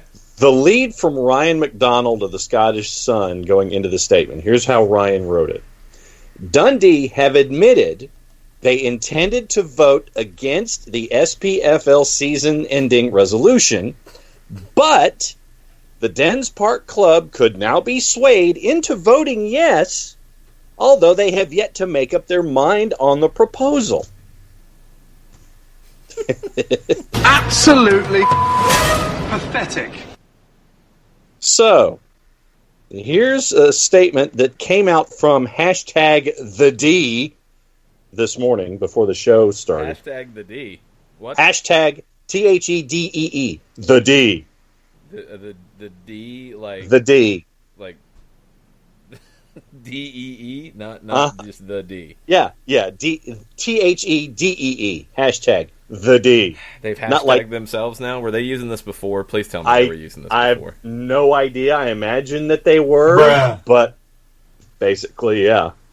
But yeah, it's not like the D like Dallas. It is THEDEE. #the D is how they're referring to themselves when they tweeted the link to this particular statement. Okay. And it is several paragraphs long, so I'm going to try to get to the highlights here. So, okay, the end of their first paragraph. Below is a brief enlightenment of our thoughts and processes over the past week. A brief enlightenment, which it really isn't, but okay. They're calling their statement a brief enlightenment. Uh-huh. Well, Lottie frickin' da! Okay. Impact of the SPFL resolution. Relegated clubs negatively impacted in two substantial ways: the lost opportunity to avoid relegation and the lost opportunity for financial support. As we previously stated, the end of the season due to the COVID-19 epidemic should not result in any club being worse off than they were prior to vote. In our opinion, the SPFL's quote-unquote solution for the league was not a solution for all teams in the league. Knowing that most teams desperately needed cash flow before the end of April, the quickest and easiest way for the SPFL to achieve that was this proposal. However, the result was immediate iniquity and mid to long-term instability. So that goes back to what they were saying. So that's why they voted no. Yeah. Understandably, that was the driving factor for a yes vote from many clubs. Outside of clubs receiving an injection of immediate cash, this was unacceptable to us, as we feel the actions of the league should be representative of all its members. Detrimental impact to one club is ultimately detrimental to all clubs. Emphasis So that's added. why they voted no. Yeah. Furthermore, the proposal left So- little prospect for league reconstruction, another significant aspect of long-term sustainability for Scottish football. Whilst the lockdown has resulted in tremendous hardship for the country, one opportunity it has presented in Dundee FC's point of view is the restructuring of the league. But wait a minute. All this is why they voted no. And why they submitted their vote to say no. This is their enlightenment. They voted no. They said they voted no. They explained why they voted no. Okay. Now, here's their explanation about the vote. Because of the situation detailed above, it was our intention, as the world has seen through the disappointing and regrettable actions of two championship clubs, to vote no on the proposed resolution. Despite being electronically submitted for whatever reason, our vote did not reach the SPFL. And you've got some enlightenment on that. Sidebar. Go ahead. No. So, okay. Let's just stop it here for a second. Yeah. So they go into great detail about why they voted no, and it was a bad plan, and they don't want to support the plan, so they vote no. So they submit their vote, and they say no. It was our intention to vote no. No, you voted no. Stop. It was our intention. Take the parentheses out of this for a second. It was our intention to vote no on the proposed resolution. No, it was not your intention. You voted no, despite being electronically submitted, which would mean you voted no. You sent the email. You voted no, not your intention to vote no. Well, don't worry. Don't worry. I'm not going to do what you all think I'm going to do, which is just flip out! They voted no. So, it ended up in the spam folder of the league. I'm not kidding. I know you're not kidding. It's like- They submitted the vote. It was an email vote. We found that out. That was one of the great mysteries of all of this. It wasn't a carrier pigeon. It wasn't telex. It wasn't a fax. It was an email vote. They intended to vote no, and they actually followed through on their intention because they voted no, but it ended up in the spam filter. So the league didn't get it because whoever was managing this didn't check the spam folder. So, to take what was already stupid and amplify it to a degree of stupidity that I have never seen from a professional sports organization, instead of checking all of the potential folders it could have ended up in, instead of saying, well, wait a minute, we don't have a vote from this one. Why don't we shoot them a message? Why don't we send them a WhatsApp? Why don't we send them a request for a Google Hangout? Why don't we call them on Skype? Why don't we call their home phone? Why don't we go send them a care package of pizza and see if somebody answers the door? No. John Nelms, hello. No, you just publish the results of the incomplete vote. You don't even look for it. You just say, oh, well, they didn't vote, so, well, screw those guys. Let's move on. And here's the vote. And then, after Dundee intended to vote no, actually did vote no, they see that, well, they didn't get our vote, and, whoa, wait a minute. It's all up to us. Quick email fired off. Yeah, if you find that vote, no, we don't mean it. No. Hold on, that didn't count. We didn't do that. That was a joke. That we were just kidding. No. That was sent by the wrong person. It wasn't a John Nelms email. Whoever sent that, that's not the official one. Because the stupid league published the results of the incomplete vote, and Dundee FC, the light bulb, goes off like a cartoon character above the D and Ding. says, "Whoa, it's all up to us. We hold all the power." Unfreaking believable that this is professional sports. Unfreaking believable. And this nonsense. This raised an immediate red flag for us. Not only was our vote missing, but we discovered that at least 2 Premiership clubs that had modified their position from the understanding we had the day prior. What did that have to do with anything? That has nothing to do with it. That's a stupid statement to even include in your stupid statement to begin with. Stop lying. Just this is what the statement should have said. We voted no. But because the league was ridiculously stupid in publishing an incomplete vote instead of confirming our vote, we have now pulled our vote because we realize that we are Skeletor and we hold all the power and we're going to make everybody suffer because we get to write down everything we want. We get everybody coming to us to say what they want to give us for our vote, and we're going to enjoy this. What's it worth to you? Just say that. That would be better than this nonsense. Just say, hey, the league screwed up, and we're going to take full advantage. This is going to be fun. What's it worth? Let the to you? bidding begin. Here, the rest of this paragraph. It was then that we decided to put our foot on the ball and pause. We conveyed that They went decision for La to the Pausa. center. They pulled the Juan Ramon Riquelme move. They said, no, we're just going to pause. We're going to wait. They pulled out La Pausa on the Scottish League. Oh, my gosh. The whole pyramid, not just theirs, but the whole All the freaking league. pyramid. The league as a structure, yes.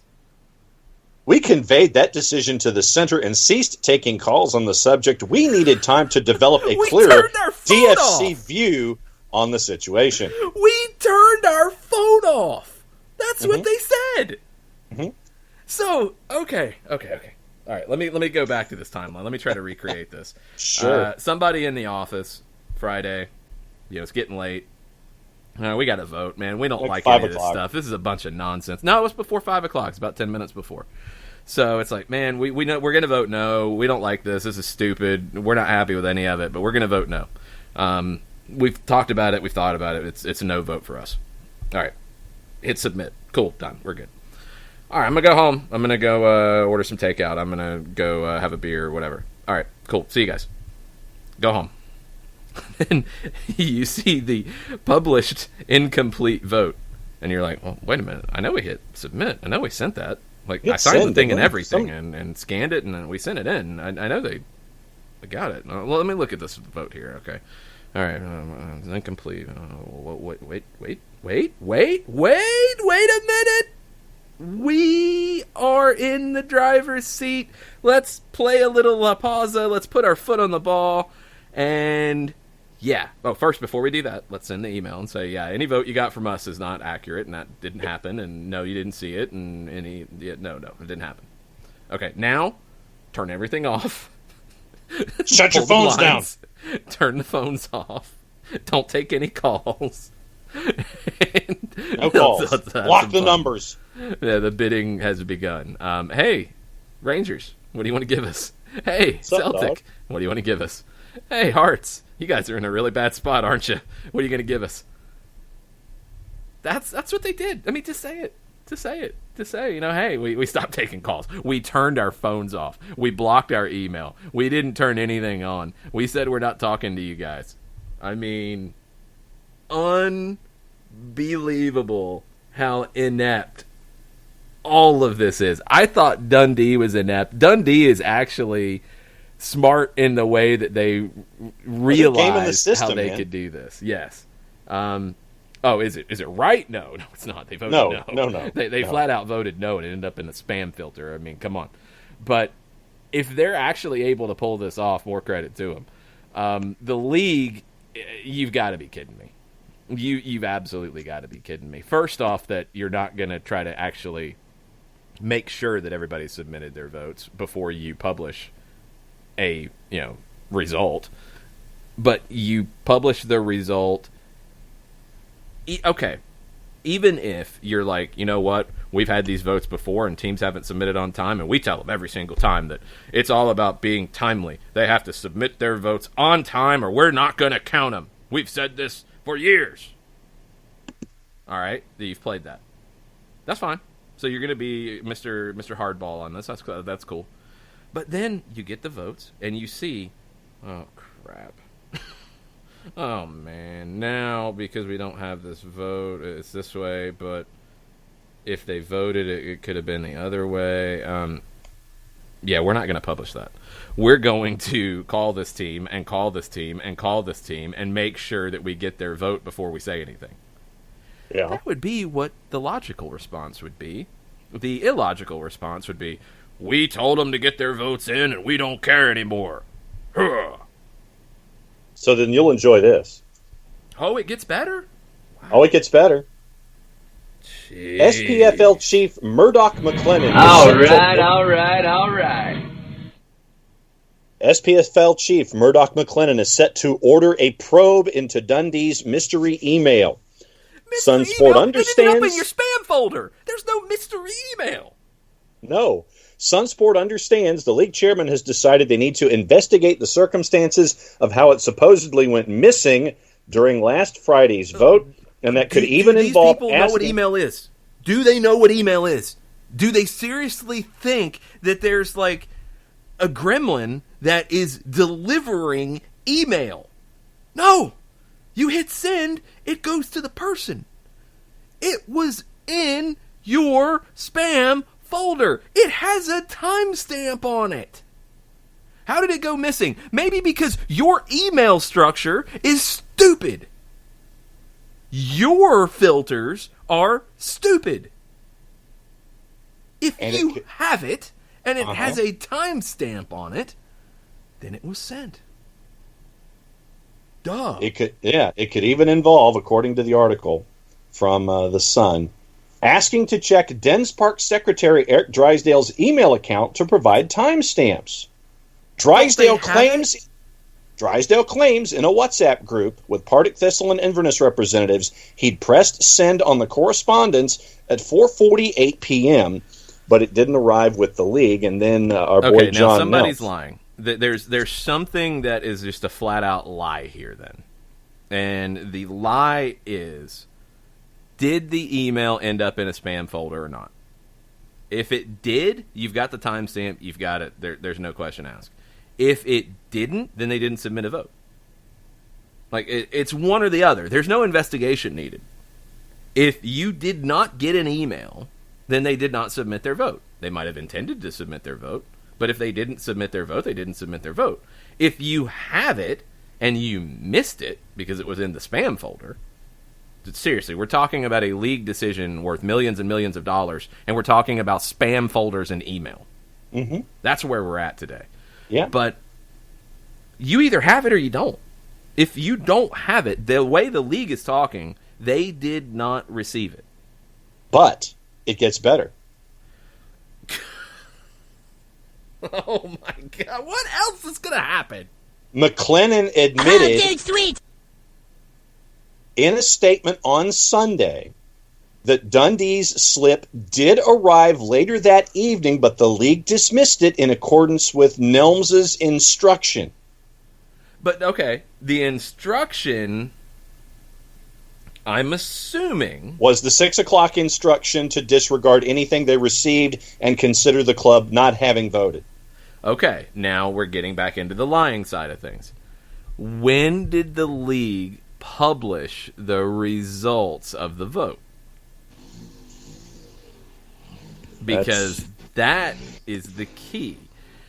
What Dundee said in their statement It was their intention to vote no. Despite being electronically submitted, for whatever reason, our vote did not reach the center, the SPFL. We were not aware of that, however, until the SPFL published the results of an incomplete vote, and it was shown that Dundee FC's vote was not received. I don't, and again, this is down to somebody lying. If the league published their results before that email was disregard our vote was sent, well, then, duh, of course that's why they did, because then they realized that they hold all the power. Somewhere between 4:48 and 6 o'clock. If that email went out, then somebody was tipped off. If the results were not published before that email was sent to the league to say disregard our vote, then somebody was tipped off as to what the results were. So they are going to have to figure this out. There is lying happening because this is pretty cut and dry. Like it's pretty simple, to be honest. A vote was sent. They didn't get it in time. If they closed the vote, then they closed the vote. If they saw that a vote was sent, then you add it to the total if you so choose or whatever. You can't publish the results or let the results get out and NA clubs see that, well, we submitted a no, but they don't have a no, and if we say yes, then it's a whole different answer here, so we're going to put our vote up for bid and pull it back. Like, somebody is lying. It's that simple. Somebody is lying about all of this. And that's what they have to figure out. The SPFL proceeded on the basis of the unequivocal instruction from Dundee received at 6 o'clock on Friday. So okay, but here's the question. Mm-hmm. When they found the vote. Yeah. Probably after 6 o'clock. That we don't know when they found the vote. That's the time that's missing here. Well, it's not when they found it. It's when it was time-stamped. Allegedly 4:48. Who is saying it was time-stamped at 4:48? The WhatsApp group? That's not. No, that's not. Well, no. Apply. No. The club secretary. Hang on. No, but said that in the WhatsApp group. That's not. That's not an answer. Yeah. It's honestly very simple. Because emails can get delayed sometimes. That they can. They can go through filters. They can whatever. They can end up in another folder. Whatever. But they're still time-stamped. So if the vote was submitted before the voting closed, and even if you got it later, but it's going to be time-stamped, then done.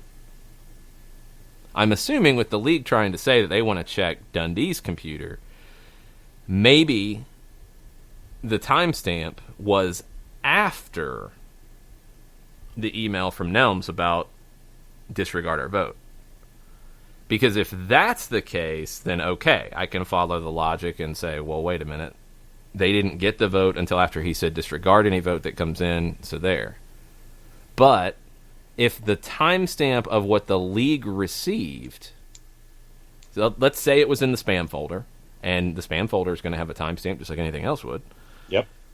If that's the case, then that would be before the disregard our vote and after the voting closed. So, no. Sorry, your email about disregarding the vote is not valid. You already voted, and the voting closed. So, Now, I don't know their bylaws. I mean, we know this whole 28-day thing was in there. Yep. And we thought Dundee was the only one who was like smart enough to do it, but no, this is not what they did. Maybe they backed into being smart. I don't know. I think so. But if the voting closed and everybody voted, even if they missed it in the spam folder, you can't pull it back after you voted. You could have just not voted for 28 days. Yeah. And I would assume there's some in their bylaws about voting procedures. Like, once you vote, you vote. I would think, yeah. So that's the part that I'm mixed up on, is when were the results published and what are the timestamps here of everything? Right. Katie Weaver says she's just tuning into emails down here. And she says, my mind. wow, I feel like I need accompanying gifs of me loudly typing and you loudly banging your head against your desk. Yeah, I'm not banging my head against the desk. I'm just blowing my voice out because this is insane. I mean, And- this is so Yeah. insane. Uh-huh. But yeah, it comes down to the timestamp of the email from the D's secretary, Eric Drysdale's email account, when it was received into the spam folder, which to me, when we found that out yesterday, I completely and totally blew a gasket on a walk, and the entire neighborhood heard me. And then what happened between 4:48, when Drysdale allegedly hit send, and 6 o'clock, when Nelms had his subsequent email saying disregard anything that you've received. Did the email show up in the spam folder after 6 o'clock, when Nelms came out and emailed to say disregard anything you see? That's where we are with emails down here. So, in an exclusive STV Sport, which is sport news from Scotland, the UK, and around the world, SPFL, and this was before the vote, this is what they told their clubs. No football in Scotland until August at the earliest. New campaign would not begin until mid-September if the current season's fixtures are played to a conclusion. So that was said to the clubs before the vote. Now, the Dundee statement, some other points from it. You know, we've mentioned the publishing incomplete voting results. Dundee was critical of two championship clubs for, quote, regrettable actions. Okay. Claimed two premiership clubs changed voting intention from Thursday to Friday. Have you ever lobbied for votes before? That happens all the freaking time. What's it worth to you? That's what. No, it's just what happens. It's not about It's not about the what's worth it. That's the duh. It's they changed where they were going to vote. Yes, that's how these things go. That's that happens, politics. people. Yeah, that's called politics. Good job, the D. Way to wake up to the modern world. Jeez. So, I mean, you've got. And the Rangers is off to the side in this. They got their own batch. Talking about clubs being bullied and corruption. I mean, a Scottish club didn't send evidence of this to the league or to the Football Association. They sent it to Rangers? I'm massively confused on all of it. Instead of and sending how it to it the all league goes. office, you send it to Rangers. Hey, guys, take a look at this. Yeah. Here, have at it, guys. Do what you want to do. I'm trying to see if anything else has come out of this because, I mean, people are losing their minds. Okay, a couple things before I lose my mind and the show falls apart. It's already fallen apart, but we're going to wrap up here in a minute. I want to make a couple points about this and just stuff in general before we go. All right, so people are trying to say that because Scotland wasn't going to be able to play games until August, that they should just declare the current season done and move on. As we have said from day one about all of this, doing that will create lawsuits, period. In Scotland's case, you would have lawsuits about teams getting relegated out of the Premiership. You would have lawsuits about teams getting promoted. You would have lawsuits upon lawsuits upon lawsuits. And that's going to delay the start of the next season, too. You don't think you're going to find a court a team's going to get relegated. Let's say Hearts here. I don't know if they are extremely litigious or not, but we'll take them as an example. They've been the loudest. Okay, and they would be getting promoted? Relegated. Partick Thistle would be relegated. Relegated from what to what? I believe it's the Championship to League One. That's what okay, they weren't going to relegate. Okay, I got it. So let's take them for now, even though they're not in as big of a club in this case, but we'll take them.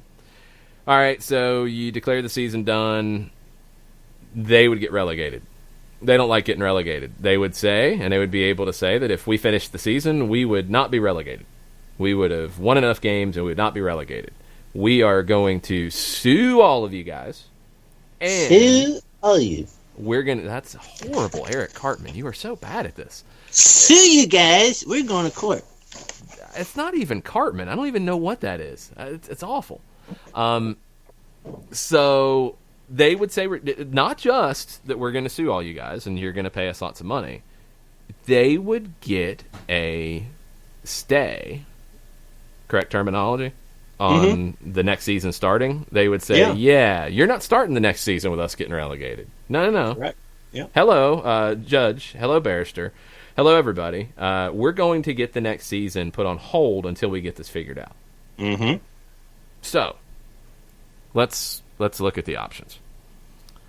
You could finish the current season whenever you can finish it and start the next season whenever you can start it. Or you can set a date of when you're going to start the next season, which at this point would probably be late in some countries anyway. And also, cross your fingers and hope that you don't get sued into oblivion. And hope that if you do get sued into less than oblivion, that you don't find a judge who says, yeah, you're not going to start the next season because we got to deal with this first. Mm-hmm. I'm just saying, I think the most logical solution would be to finish the current season. And you start the next season when you start the next season. And you construct that schedule the way you construct that schedule. You have a schedule. Now, MLS is in a completely different conversation. Push them to the side. They played 2 games. That's different than having 8, 9, 10 games left. You know, that's a very different conversation. So, let's take it from these leagues in Europe. You have seasons you need to finish. If you wait to finish them, the next season is going to start late. Yeah, it is. But you have a schedule to finish. What would probably be best, and what would probably result in the least amount of lawsuits and more money being spent on top of money already being lost, would be to finish the current schedule as it is. You haven't made a schedule for next year yet. And then start the next season schedule when you can start it. Period. And if you need to make it shorter, if you need to condense it, if you need to play more midweek games, whatever, you do that then. But you got to finish what you've started. Because if you don't, you're going to get sued into oblivion, and you're going to get a court that says you're not starting the next season anyway. So, what's the point? I don't get it. Now, the money thing, the prize money thing, because that's come up multiple places. Why? And maybe it's just because I'm trying to use logic here. And go ahead and say your favorite line, John. There you go, trying logic again. There you go. I don't think that was it, but all right. If you're worried about prize money and clubs want their prize money now, or at least some of their prize money now, couldn't you, let's say the Premier League, the number 1 team in the Premier League makes a whole boatload of prize money, and the last place team makes a dinghy of prize money. Couldn't you at least give everybody the dinghy and then decide the rest once you finish the season? Does that... I think it makes sense. What's the minimum amount that would be given? Give that to everybody. That gives you a cash infusion. Yep. And then you make up the differences once it's finished. And the team that finishes last, they get no more dinghies. Correct. Like, is that hard to figure out? No. But does the league have cash on hand? Though? That's a different conversation. But in most of these cases, and in Scotland, what I've read is that they do, because this is from sponsorship, this is from TV money that's already been paid in. They have the money. They're sitting on the money because they have to. Because Scotland, the vote was, we end the season now, and we give you your prize money. Yeah. So they have the money. So that doesn't even play into it. They're dangling the money instead of saying, you know what? We're going to finish the current season because we don't want to get sued. We like our oblivion. We don't want to get sued into oblivion. we're gonna finish what we're doing, but here is the minimum amount of prize money that everybody will get, and we'll decide the rest once we finish the current season. Yep. That seems to be the logical step to make. Because like if you I don't said, go dude, that way, go ahead, say it. I was just going to say, like I said, dude, there you go, bringing logic into the conversation. There it is. That's the line I was waiting for. I don't get it. I don't get why this is being made so difficult everywhere. None of us know when we're going to restart these seasons. Why are you making it more difficult in saying you're not going to finish the current season and you're going to move on to the next and invite the lawsuits and invite the fighting and then have to check spam filters and then not be able to actually conduct a vote the right way and then get held up by a championship team who decides to go full La Pausa on the ball like an Argentine playmaker and tell you they're going to do that, and then get to try to reconstruct everything in football in Scotland because you're being dumb to begin with, and then you were dumb in a disorganized way that made it dumber, and then you made even more dumb decisions on top of your dumbness and published an incomplete vote and are now allowing you to be held up by a team that is using the hashtag the D. The D. You're getting held up by somebody with a bad hashtag. You're being held up by the D. It's mind-blowing. And maybe one day we'll be able to have conversations about mind-blowing things on the field. When somebody actually pulls off La Pausa in a very fun and creative way on a pitch in Scotland. Right now, it is the D doing it in a office building, and the league is too dumb not to just come in two-footed and put the D on their backside. Dumb, D-dumb, D-dumb. You know, there was a lot of other stuff on the table this morning. We had folks who had chimed in on the Twitters. We had Football League stars mad at the PFA because... Wait a minute. What? Your conclusion out of that was dum-dee-dum. Yeah. Oh, my gosh. Because it is. I mean, yeah. Sure. Special report in the Daily Mail said that 10 teams in the championship could be in serious trouble if things continue down. Give them their minimum prize money. You can do this, people. It's not that hard. Like, that will help. Is it going to solve everything? No, but it'll help. Independiente is chasing after Sergio Aguero. Yeah, right.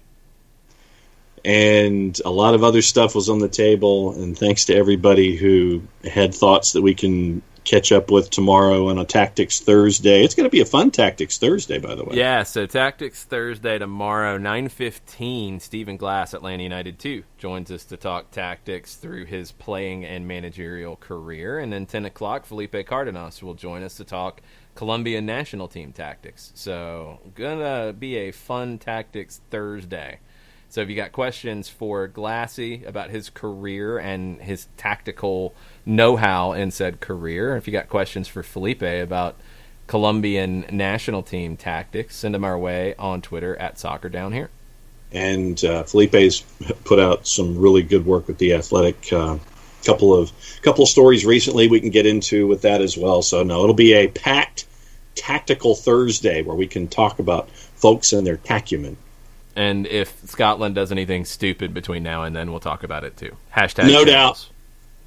Hashtag the D. No.